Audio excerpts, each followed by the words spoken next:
Hello everyone, this is Shantipon here again. Welcome to this Bengali channel.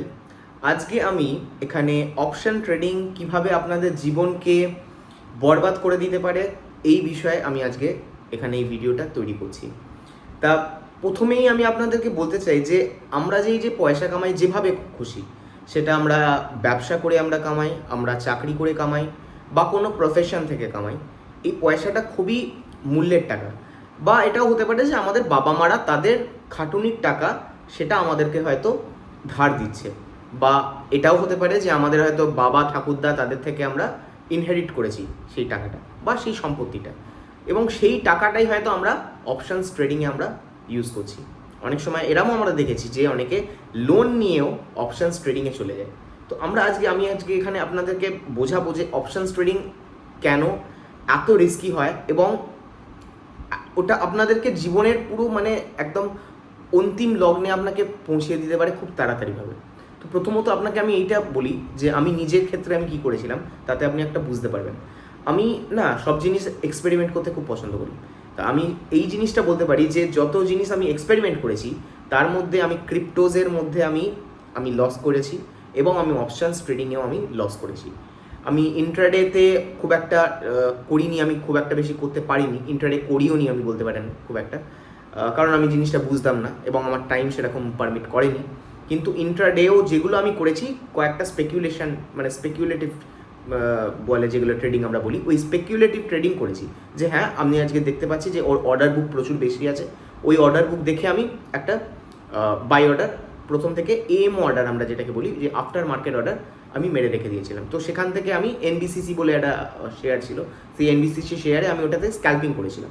তো এই scalping method use করে হয়তো 500-700 টাকা হয়তো সেখান থেকে এসেছিলো, কিন্তু তার পরের দিন হয়তো ওটা আবার অন্যভাবে চলে গেছে। বাট আলটিমেটলি আমি প্রফিটেবলি থেকেছি, বিকজ আমার যে নিজস্বভাবে আমি ডেলিভারিটাকেই একটু বেশি পছন্দ করি। ডেলিভারি ট্রেডিং, সুইং ট্রেডিং, একটু শর্ট টার্ম ট্রেডিং, ওই অপশানস ট্রেডিংটাকে খুব একটা আমি পছন্দ করি না। কিন্তু এর মানে এই নয় যে অপশানস ট্রেডিং থেকে পয়সা হয় না, নিশ্চয়ই হয়, কিন্তু অনেকের ম্যাক্সিমাম ক্ষেত্রে সেটা কিন্তু হারিয়ে ফেলে। তো আমি যেটা বলছিলাম যে অপশানস ট্রেডিংয়ে আমি নিজে চেষ্টা করেছিলাম, সেখানে আমি কোনো রকম স্টপ লস রাখিনি, আমি নিজের কোনো রিস্ক অ্যাপেটাইট ইউজ করিনি, কোনো স্ট্র্যাটেজি মেথড ইউজ করিনি, কিচ্ছু করিনি, এবং যার জন্য আমার সেখানে পুরো পয়সাটা বরবাদ হয়ে গেছিলো। এবং আমাদের মধ্যে কি হয় যে আমরা লসটাকে আবার গেনে আনার জন্য আবার আমরা নেক্সট ট্রেড নিই, এবং এই নেক্সট ট্রেডটা নেওয়ার সময় তখন কিন্তু আরও বেশি হারিয়ে ফেলি। তা আমি সেই জন্য আপনাদের বোঝাবো যে কীভাবে আমাদের অ্যাকচুয়ালি এই পুরো অপশানস ট্রেডিং আমাদের পুরো মাথা তো আমাদের 12টা বাজ বাদিয়েই যায়, এবং আমরা নিজেদেরকে কিভাবে আমাদের কনফিডেন্স লুজ হয়ে যায়। তা এবং কি করা উচিত যে অপশানস ট্রেডিংয়ের বদলে আমরা কি করতে পারি যাতে আমরা ঠিকঠাক টাকাও যাতে আমরা বাড়াতেও পারি, কারণ আজকের ডেটে এখন আমাদের ইনফ্লেশনটাকে বিট করতে হবে, মূল্যবৃদ্ধিকে আমাদেরকে বিট করতে হবে, সেটাও আমাদের কিন্তু মাথায় রাখতে হবে। তা প্রথম যেটা হয় যে আমাদের যে এই হার্ড আর্ন মানি আমি যেটা বলছিলাম, আপনি সেকেন্ডের মধ্যে আপনি নিনজা টেকনিক, এটা একটা আমি বলি নিনজা টেকনিক। এই নিনজা টেকনিক যেভাবে আপনি তাড়াতাড়ি করে আপনার এই টাকাটাকে আপনি হারিয়ে ফেলতে পারেন, তা সেটা আমি বলবো যে এটা কোনো সময় আমি বলবো না যে করতে। মেন্টাল পিস আপনার পুরো চলে যায়। আপনি ভাবুন, আপনাকে একটা এক্সাম্পল দিলে আপনি বুঝতে পারবেন। আপনি একটা ট্রেড নিয়েছেন, আপনি একটা কল বা পুট, আইদার এই দুটোর মধ্যে তো একটা যে কোনো আপনাকে নিতে হচ্ছে, আইদার ওপরে যাবে বা নিচে যাবে, আপনি এই দুটোর মধ্যে আইদার অর 50% আপনি বেট নিচ্ছেন। তা কোনো রকম আপনার হয়তো আপনি স্টপ লসও রেখেছেন বা হয়তো স্টপ লস রাখেননি। আপনি কি করেছেন, আপনি ওটাকে ওভারনাইট হোল্ড করে নিয়েছেন। ওভারনাইট হোল্ড করা আজকে কিনেছেন, সেটা আপনি পরের দিনের জন্য আপনি ওয়েট করছেন যে কালকে গ্যাপ আপ দেবে বা কালকে গ্যাপ ডাউন দেবে। যদি আপনার হিতে বিপরীত হয়, দেখা গেল যে আপনি চাইছেন যে হয়তো গ্যাপ আপ দিল, কিন্তু আপনি পুট নিয়ে বসে আছেন, তাহলে তো মার্কেটটা ওপর দিকে চলে গেল, কিন্তু আপনার যে পুটটা নিয়েছেন সেটার আপনার প্রিমিয়ামটা তার যে দামটা সেটা অনেকটাই কমে গেল, এবং আপনার অনেকটা হেভি লস হয়ে গেল। এবং অনেকে আমি এটা বলি যে সেই জন্য যে ওভারনাইট অনেকেই হোল্ড করতে বারণ করা হয়, বাট অনেক ক্ষেত্রে হয়তো ওভারনাইট কাজে দেয়। সেগুলো আলাদা আলাদা স্ট্র্যাটেজি আছে, এবং সেই স্ট্র্যাটেজিসগুলো ইউজ করলে তবে গিয়েই কিন্তু সেটা আমরা সাফল্য পাই। বাট আমরা যদি নেকেড পুট বা নেকেড কল আমরা যদি ওভারনাইট হোল্ড করি, এতে আমাদের নাম্বার ওয়ান অপশানসটা ডিকে হয়। যেটা আমরা বলি যে অপশান আস্তে আস্তে কী হয়, অপশানের অ্যাকচুয়ালি মূল জিনিস কি, ও আস্তে আস্তে সেই যে দামেই যাক ও সেই শূন্যের দিকেই কিন্তু অ্যাকচুয়ালি এগিয়ে যায়। এটা একটা আমাদের মানে এই যে এই ট্র্যাজেক্টরিটা এরকম, মানে এইভাবে নিচের দিকে নামে এটা, হ্যাঁ, উইথ টাইম, হ্যাঁ, টাইমের সাথে। তো এই টাইম দিকে জিনিসটা, তো এই জিনিসটা আমাদের মাথার মধ্যে তো ঢোকে না। আর আমরা ভাবি যে না, আমরা তো খুব বুদ্ধিমান, আর এই বুদ্ধিমান বেশি বুদ্ধিমান বলে ওই জন্য, আর আমরা বাঙালি তো, হ্যাঁ, আরও বেশি বুদ্ধিমান। এই বেশি বুদ্ধিমান হওয়ার জন্য, তার জন্য আমরা বেশি টাকাও হারাই। এরপরে যেটা হয়, আমি যেটা সবসময় বলে থাকি যে দ্য হাউস অলওয়েজ উইন্স, মানে আপনাকে দেখবেন আপনি যা খুশি করুন, আপনি জিতুন, আপনি হারুন, যা খুশি করে বেড়ান, আপনার যে টাকাটা অ্যাকচুয়ালি কে কামিয়ে গেল? যে ব্রোকার, সে কিন্তু সেখানে ব্রোকার, সে কামিয়ে গেল গভর্নমেন্ট অফ ইন্ডিয়া, সেও কিন্তু আপনার থেকে ট্যাক্সগুলো নেওয়ার সেগুলো কিন্তু নিয়ে নিল। একদম সিম্পল ফান্ডা। আপনি তাতে আপনি লস করলেন আর নাকি আপনি তাতে প্রফিট করলেন, তাদের কিন্তু তাতে কিচ্ছু যায় আসে না। তারা কিন্তু অনেক সময় ওই যে 9 out of 10 ট্রেডার্স লুজ মানি, ওটা কিন্তু প্রথমে সেটা কিন্তু দেখিয়েও দেয়, সেই যেটা হয়তো সেবির থেকে বলেছে সবাইকে যে প্রত্যেক ব্রোকারদেরকে দেখানো, কিন্তু ওটা তো সেই কি বলবো, সেই বলতে পারেন যে অ্যাডাল্ট ভিডিওতে যদি কেউ আই অ্যাম 18 years old ওইটাকে ক্লিক করার মতো ঠিক অনেকটা ব্যাপার চলে আসে, হ্যাঁ। তো মানে আমি একটু লাইট হার্টেডভাবে বললাম ব্যাপারটা, তো জিনিসটা অনেকটা সেম হয়ে যাচ্ছে, হ্যাঁ। তো তাই জন্য ওই জিনিসটা না আমাদের মাথার মধ্যে ঢুকে গেছে যে ওই একটা মানে কি বলবো ডিসক্লেমার দেখাবে, কিন্তু আমরা অপশানসের মধ্যে আমরা যাব। আচ্ছা, এরপরে যেটা বলতে চাই যে সাইকোলজিক্যাল প্রবলেম চলে আসে কেন? কারণ আমরা সবসময় ভাবি যে আচ্ছা আজকে ট্রেডটা নেওয়া হলো না, সবসময় মাথায় ঘুরতে থাকে যে আজকে তো আমার ট্রেড নেওয়া হলো না, আজকে আমি ট্রেড নিতে যাব।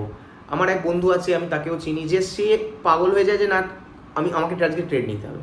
আপনাকে কে বলেছে যে আজকে আপনাকে ট্রেড নিতেই হবে?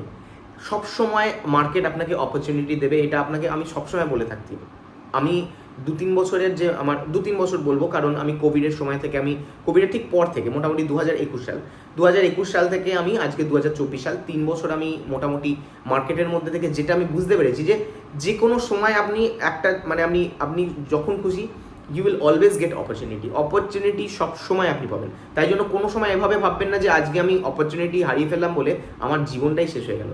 আর এইটা যখনই আমরা ভাববো যে না আমাদের আজকেই জীবন শেষ হয়ে গেল, আজকে যদি আমি ট্রেড না নিই তাহলে তো আমার পুরো একদম জীবনই শেষ হয়ে যাবে, তাহলেই গেল এই জায়গাটা যে আপনার আরও বেশি টাকা হারিয়ে ফেলবেন তখন। এরপরে হচ্ছে হেলথ ইস্যুস বলতে চোখের, সারাক্ষণ আপনি ওই স্ক্রিনের মধ্যে 1 minute chart, 5 minute chart, 15 minute chart, 30 minute chart, ওইভাবে যে সারাক্ষণ ওই স্ক্রিনের দিকে তাকিয়ে আছেন, এক তো আমাদের মাথা ব্যথা করতে পারে, তাতে চোখের প্রবলেম তো আসতেই পারে। তৃতীয়ত এই যে একভাবে বসে থেকে ওই জায়গার মধ্যে অনেক রকম আপনার হেলথ ইস্যুস কত রকম হতে পারে।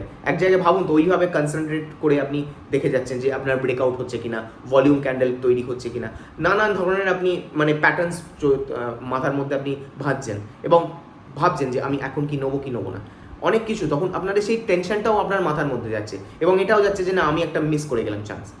অনেক জিনিস মাথার মধ্যে চলে এবং তাহলে ভাবুন যে তাহলে হেলথ ইস্যুস, মেন্টাল ইস্যুস এগুলো আসতে মানে অনিবার্য এগুলো। তাতে আপনার রিলেশনশিপেও প্রবলেম হতে পারে, আপনি ফ্রেন্ডসদের সাথে হয়তো দেখা গেল আপনি একটু অ্যাগ্রেসিভ হয়ে যাচ্ছেন, অনেক রকম প্রবলেম হয়। তাহলে এর সলিউশনটা কি? আমি আপনাকে হয়তো এতগুলো কথা তো বললাম যে অপশানস ট্রেডিং খারাপ, কিন্তু খারাপ কি তার সলিউশন তো কিছু আছে।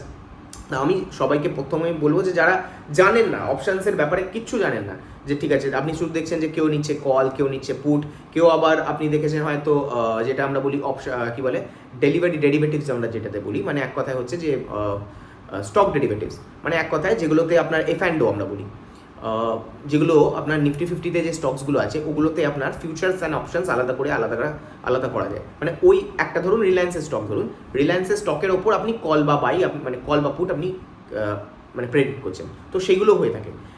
আমরা অনেক সময় দেখা যায় যে ওইগুলোকে অনেকে ট্রাই করে আগে, তারপরে হয়তো মার্কেটের মধ্যে আসে বা দুটোকে ইন্টারলিঙ্ক করে। তো আমি বলবো ওইগুলো না করে, এত ভেতরে না গিয়ে, এত বেশি মাথা না ঘামিয়ে প্রথম মিউচুয়াল ফান্ড দিয়ে আপনারা শুরু করুন।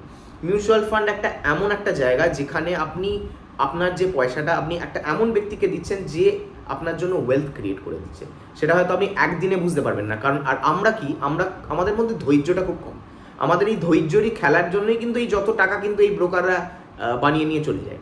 এই ধৈর্যটা কম বলেই কিন্তু আজকে আমরা পয়সাটা হারিয়ে ফেলি। তাই জন্য এই সেই জায়গায় যে ধৈর্য কোনখানটা রাখতে হয়, মিউচুয়াল ফান্ড কিন্তু এমন একটা জায়গা যেখানে আমি বলবো না যে আজকে 25 বছর আগে কি হয়েছিল আজকে তার আমার কত টাকা হতে পারে। আজকেও যদি যারা স্টার্ট করছেন, আপনারা যদি আপনাদের কোনো ছোটোখাটো আপনারা মিউচুয়াল ফান্ডে আপনারা মানে কোনো ইনভেস্ট করে থাকেন, আপনারা দেখবেন যে এখন আপনার পোর্টফোলিওর ভ্যালুটা কতটা, যদি ওর মধ্যে আপনার থেকে থাকে, তা সেটা থেকে আপনি কিন্তু দেখে বুঝতে পারবেন যে আপনি ওই জায়গায় কিন্তু অনেক ভালো, কিন্তু অনেক বেটার জায়গা সেখানে। ডেলিভারি ট্রেড নেওয়া সব থেকে বেস্ট। আপনি যদি ডেলিভারি নেন তাহলে ওখানে মানে এক কথায় যে ক্যাশে কেনা, আপনার টাকা আছে, টাকা দিয়ে আমি স্টক কিনলাম, এই স্টকটা আমি হোল্ড করবো আমার ডিমেটে। সিম্পল জিনিস, এই জিনিসটা করলে আর কোনো কিছু না। এবং ভালো স্টকে আমি বলবো সবসময় যে ব্লু চিপ স্টক, মানে সব থেকে বড় স্টক। আমি হয়তো এখানে কিছু এমন ভাষা ব্যবহার করছি যেগুলো হয়তো অনেকেই হয়তো জানেন না বা হয়তো বোঝেন না, তো আমি সেই কারণে যদি আপনারা চান যে আমি এই বিষয়ে যে প্রত্যেকটাই যে এফ অ্যান্ড ও ইউজ করছি ওয়ার্ডটাকে, ফিউচার্স অ্যান্ড অপশানস আলাদা করে এরকম ছোট্ট করে আমি যদি কোনো এরকম ভিডিও তৈরি করতে আপনারা বলেন যে হ্যাঁ এরকম আপনি বানাতে পারেন দাদা, তো আপনি আমাকে এখানে কমেন্ট করতে পারেন। এরপরে আমি আসি যে আমি অপশানকে হয়তো আমি বলছি যে অপশান বাইং, অপশান সেলিংয়ের ব্যাপারে কিন্তু অনেক কম ব্যক্তি কিন্তু এটা কথা বলে থাকে। আর আমার মনে হয়, যতদূর আমার নিজের এটা মনে হয়, যে গভর্নমেন্ট চায় না যে কেউ অপশান সেলিং শিখুক। আপনি ভালো করে ভাবুন যে অপশান বাইংয়ের জন্য খুব কম টাকা লাগে, আপনি 300 টাকা 400 টাকা 500 টাকা দিয়েও আপনি করতে পারবেন। কিন্তু অপশান সেলিংয়ের জন্য আপনার ওই হয়তো ছোট্ট একটা 20 টাকারই হয়তো আপনি একটা কোনো লেটসে একটা কোনো কল বা পুট আপনি হয়তো আপনি বাই করবেন, এই সেলিং করবেন, সেটার জন্য আপনার কত বেশি আপনার লেভারেজ লাগে, মানে প্রচুর হাই লাগে। তার অবভিয়াসলি তার কারণও আছে, কারণ ডাউন সাইডটা সবসময় একটা সীমিত। 20 টাকাটা শূন্যতে যেতে পারে, কিন্তু 20 টাকা ওপর দিকে কত দিকে যেতে পারে, সেটা অনেক দূরে যেতে পারে, মানে 100তেও যেতে পারে, 1000এও যেতে পারে, তার কোনো সীমা নেই। এবং সেই কারণের জন্যই অপশান সেলিংটাকে মানে খুব একটা প্রমোট করা হয় না।